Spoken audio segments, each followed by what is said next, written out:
This episode is sponsored by Free Market Kids. Join the league of families who are transforming family time into unforgettable Bitcoin learning experiences. With our HODL Up Bitcoin mining board game, you're not just playing, you're building bridges, creating memories, and unlocking the brilliance of the future one block at a time. Hi everyone, welcome to Orange Hatter. I'm excited to introduce you to Nancy of Tanzania. We had a fabulous conversation together and I can't wait to share with you. Thank you for joining us and I hope you enjoy.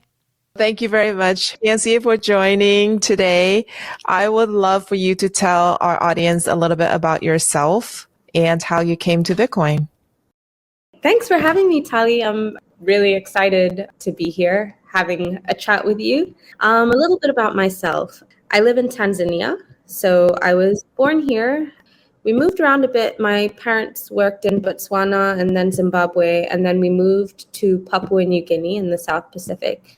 And I grew up there, lived there in a small town called Ley, lived there for most of my childhood, and then moved back to Tanzania when I was 16, did 2 years of high school here, and then went to Cape Town, South Africa, which is kind of, big city, little bit of culture shock for me. Loved it there, spent 7 years there, and then moved back here to Dar es Salaam, where I currently am.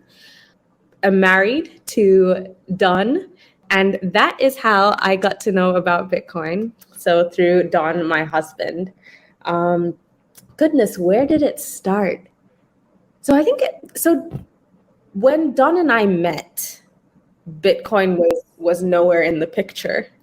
I don't know how much he knew about it, but when we met, to be as frank as possible, we were both terrible with our finances. So at the point where we met, we didn't have any savings. Fortunately, I didn't have any debt because my parents paid for my university, and Don didn't have a lot of debt. He just has his student loan to pay off, but we didn't have savings. And so we kind of came into it like, yeah, I don't really have any savings, and he didn't really have any savings. But when we started dating, we thought it would be nice to kind of put some money into a joint pot to spend on our dates. And it kept growing, and it kind of encouraged us to be more money minded. So we started with, in Tanzania, they have like mobile money. So your phone, you can send money to your phone and store it on your phone. And so we started just by doing that. And then the pot grew, and it reached the limit of what could be stored on mobile money. And we're like, all right, let's open a bank account. And at this point, Don had proposed, and so now we're getting married. And so we opened a joint bank account. And it was really irritating. I think it was a shared irritation that you have your money, but it's not really yours. And then you've got all these fees that are coming through all the time.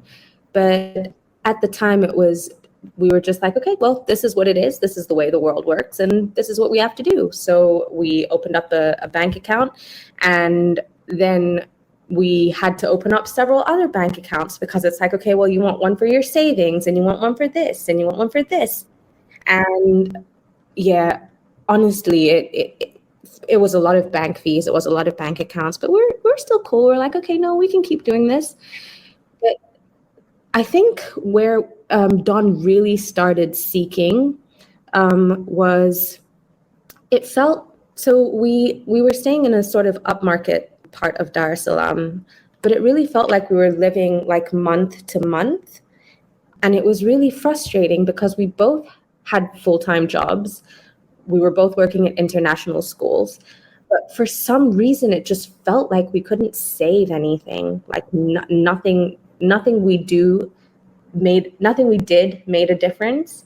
And at the same time, we had our parents who have properties, and in their time, they were able to buy properties with like 1 month salary, which now is worth so much more. And it felt like they weren't really understanding that times have changed. And the expectation was, you get married, first of all, we broke the first expectation because we had a wedding with just like 10 people instead of a huge thing. You get married, you get a job, you buy some land and you start building a house. But it was impossible. We couldn't do it. And so Don was feeling really frustrated with that whole situation. And so he's the type of person who, when he starts to seek, like he digs, like, so he would spend ages on the internet. He was watching like YouTube videos, and I had no idea what was being said. I just remember hearing like little bits of big words, and it felt way too complicated for me to grasp. So I said to him, I trust you, do what you need to do. Find us a way, find us a place where we can put our money that's safe, that where we can stand a chance to start to save. And so he found Bitcoin. He presented the idea to me. I was like, yeah, I don't care. I don't really want to know about it. Like, you do what you do. Then I realized, so we pool all our finances together and each get a portion of that as pocket money each month. And then I realized my pocket money was running out, but somehow Don, like, he still had money to take me to nice places. And I was like, how is it that we get the same amount of money? And so that's where he started just talking to me about Bitcoin. But he was always really adamant that it wasn't some sort of like get rich quick thing. He said, Nat, the only reason you should do this is if you're in it for the long term. So he said, you'll just drive yourself crazy if you think that each time, I don't know, you get pocket money, you put it in and then you take it out of Bitcoin as soon as it makes a little bit. He said, if you want to do it, just like put in a little bit, like every week, just put in a tiny little bit. Yeah, and that's how I started learning about Bitcoin. So just through Don being patient with me and walking me through it a little bit. There is so much that I still don't know. I love your story because the point of Bitcoin is not necessarily that you know all the ins and outs of it. Kind of like when you use the internet, how many of us actually understand the ins and outs of how internet works, but we all benefit from using it. So it's actually really wonderful that you went straight into the user side of it. You didn't get bogged down in sort of the weeds of what is this thing? I don't understand it. You just started using it and you saw the effect of it. Now, going back to what you said before, you mentioned that you were frustrated because you were putting money into your account, but you were frustrated that the money wasn't actually in the account. Can you expand a little bit on that? Right. So it's like I would get my salary. It goes into the account, but it's not really there. Like it's not yours. It's a bunch of numbers. It's not really there. It doesn't grow. It shrinks because each month, no matter what we did, there would be bank fees. If we wanted to spend on anything, there'd be withdrawal fees. So there'd be all these fees just to access my money. And the way I would do it was, so because I'm big on mobile money, I would get a salary to my bank account because you can't get your salary to your mobile money. And then there would be a bank fee to send some to my phone. And then there'd be a bank fee, a mobile money fee each time I tried to use it from my phone. So it was costing me money to have money. It was just so frustrating. So every time you wanted to use your own money, you had to pay a fee to use your own money. Every single time. And the fees were eating into your savings. Yeah. Yeah. In a big way. And like when I sat down and looked at it over time, in a big way, no matter what I was doing, so long as I was moving it a little bit, like spending it or transferring it to myself, it was eating money. Mm-hmm. Mm-hmm. And can you compare that then with your experience using Bitcoin? I know that you mentioned that you were putting it into your dating fund,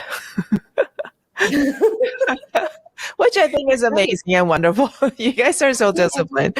That's so wonderful. But can you do just a quick comparison for those who don't quite understand about how Bitcoin works, the difference between spending money that you put into the bank versus spending money that you put into a Bitcoin wallet? So actually what's happened now is the Bitcoin wallet that I have, I don't spend from. So I kind of just keep sending my money. I think is the term fiat. I've heard Don use this word. Okay, yeah, Yes, yeah. fiat money. Yeah. So I use my fiat money to buy Bitcoin like periodically, like maybe every week, and I don't touch it. But I like to, so I use Bitcoin Beach, and I like to go in there and just see that my Bitcoin is there. And it's exciting, like watching the little graph that it shows of where Bitcoin was 5 years ago, or a week ago, or a month ago. But I don't use it. So I keep it there. And then I still have to spend from my mobile money or from my bank account. But at least now I have somewhere to save. So I haven't reached the point where I use Bitcoin as my daily, like my go-to each day. Yeah, I use it for savings right now. Wonderful. Wonderful. I know that you and Don actually, you had mentioned that you guys go out to dinner and he's able to use Mm-hmm. his dating fund and Yeah. take you to nice places because of the volatility of the coin, which goes up but can also come down. So can you talk a little bit about that just from that point of view? So what Don has, and this is actually my next step. So I think that I've been kind of like taking little steps in so that I don't get bogged down by all the technicality or feel like, oh no, I don't understand this app. So Don is able to pay from his Bitcoin wallet using QR codes. So whenever we go out to dinner, and he gets so excited. So when we pick a place, I'm like, okay, maybe I should think of a place that has, that has this option, because he gets so excited when he sees they have the option to pay by that. So he pays from his wallet using a QR code. Thank you for joining us today. We will continue this conversation tomorrow. Be sure to come back and hear the rest. See you next time.